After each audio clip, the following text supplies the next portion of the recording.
My name is Charlie McGrath. I'm the founder of WideAwakeNews.com and a host on the Rinse Radio Network. We as a nation, as a people, are heading towards an unavoidable collapse, a financial collapse, a political collapse, a collapse of freedom in the United States of America. There's a couple thousand people that are going to watch this video. I realize this.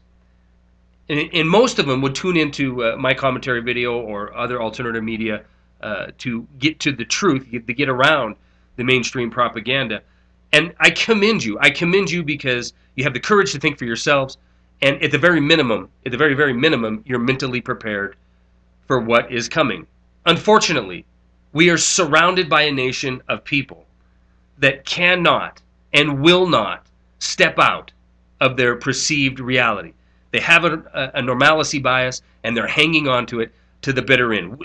We can have a government, we can have a mainstream media that warns for a week, nonstop, 24/7, we're going to have the worst storm in the history of the planet hit the East Coast and affect 60 million people, and we still have people in the largest city in the United States of America fighting for gasoline, pulling guns on one another, punching each other in the face over gasoline, diving into dumpsters for food, fighting for food.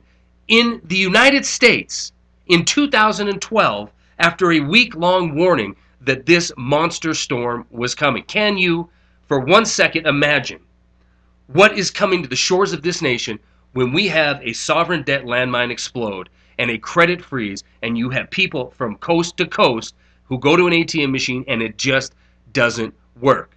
Or we fall 5,000, 6,000 points in a week on the Dow, and everything they have, everything they think is safe because they have a politician telling them so and a Federal Reserve chairman telling them everything's going to be just fine, is wiped out in this disaster. Can you imagine a Sandy, a Katrina, coast to coast, a 2008, far, far deeper, far, far worse, coast to coast, what this nation is going to look like? So I commend the people who had the forethought to think about where they're at and where we're going, and understand that the best thing that you can do now for yourself and your loved ones is be prepared for what's coming. What am I talking about?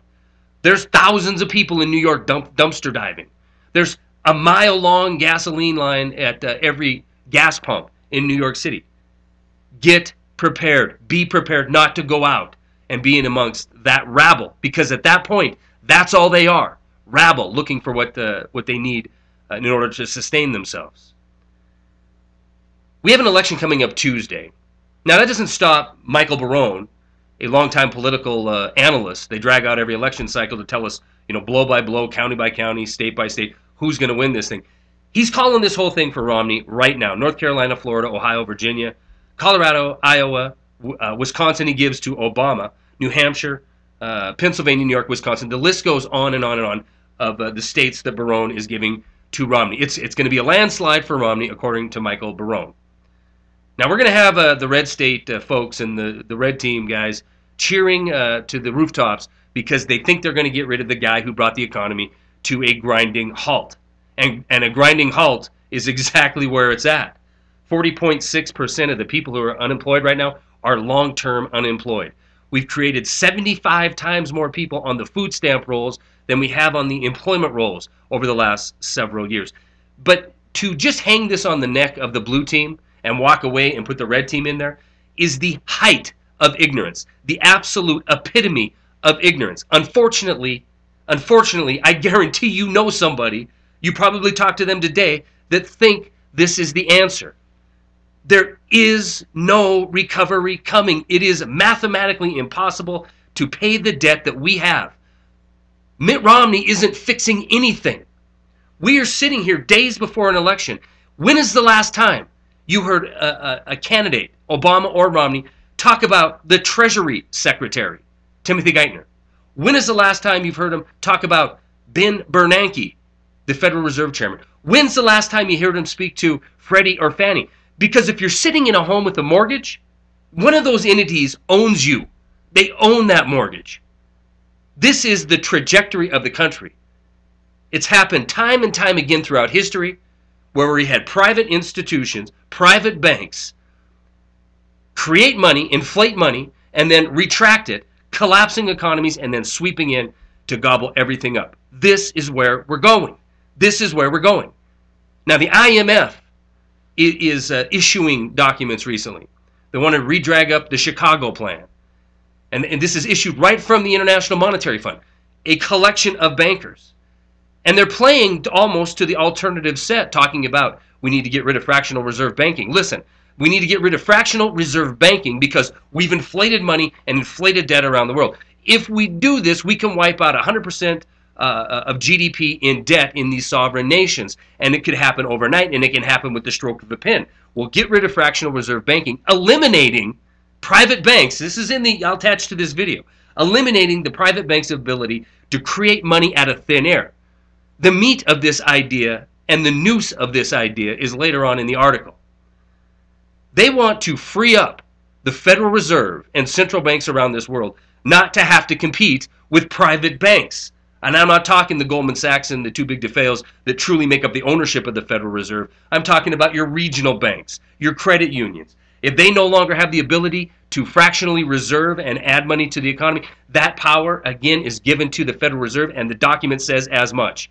It will give the central banks the power they need to truly run an economy, rule over an economy. They're going to sell this slavery as a jubilee. They're going to sell it to the people of the world as a jubilee. So what's coming next? Well, we have Germany demanding to see their gold. We have Ecuador demanding not only to see it, they want to repatriate a bunch of it. This trend is absolutely going to continue because the $1 trillion deficit spending isn't going anywhere. Even with Mitt Romney, even with the savior from the blue team, even with Ben Bernanke and his big notions and big ideas to rescue the economy by printing more money and giving it to his bankster buddies. The deficits are going to continue. The pain is going to continue. The trigger is going to be tripped, and we are all going to go down the road together. We're all going to go off this cliff together, regardless of who's in this office. Forget about this election. I know that's a hard thing to hear, but forget about it. It's meaningless to you because nothing is going to change. We will continue to print money, give more power to banksters, and we will continue to wage war around this planet. I was recently on a program and somebody asked me to talk about what I thought about what happened in Benghazi and the big scandal over the Benghazi incident. And I said it's real simple. I don't even want to talk about Benghazi. I want to talk about what led to Benghazi. Muammar Gaddafi, partner in the war on terror. He was our buddy. He gave up his weapons of mass destruction program. We considered him a good guy. We went over there, we shook his hand, we put our arms around him. We killed him. We killed him. Why? A lot of people think it's because he wanted to go to a gold-backed currency or sell his oil to the wrong people. He's dead. We were behind this. We provided the cover. We gave weaponry to the enemy that we were fighting in Iraq and Afghanistan. At least we're told they're their enemy. We know they're Al-Qaeda. How do we know? Well, they butchered our ambassador. They butchered our ambassador, and they're trying to take over the region. So we did a bang-up job destabilizing that part of the world. So the Benghazi crisis, it happened long before the Benghazi crisis. It's the expansion of military-industrial complex, the expansion of security-industrial complex. This crisis is coming to a head, ladies and gentlemen. You can believe it or you cannot. It's irrelevant. But look at the nation that we live in right now. You think you're secure because we have blue shirts at every airport, and we have this expanding National Defense Authorization Act 2012 and the Patriot Act, all to keep you safe? Wake up! There's not enough people in this nation, not enough uniforms in this nation in order to protect the people of this country. So what are they there for? They're not there to protect you. They're there to keep you in line. They're there to protect the ones that are writing this legislation and the people that they truly serve. Financial special interests. Not you, not me, not the red, not the blue. There is no such thing. There's one color. It's green, and it runs this nation, and it is going to dominate who is elected on Tuesday, and it's going to dominate what agenda follows shortly thereafter. You can be rest assured of this. We are heading for collapse. You have very little time. You have very little time to get mentally prepared for that fact and then get physically prepared for it. Stories are attached. That's all I got.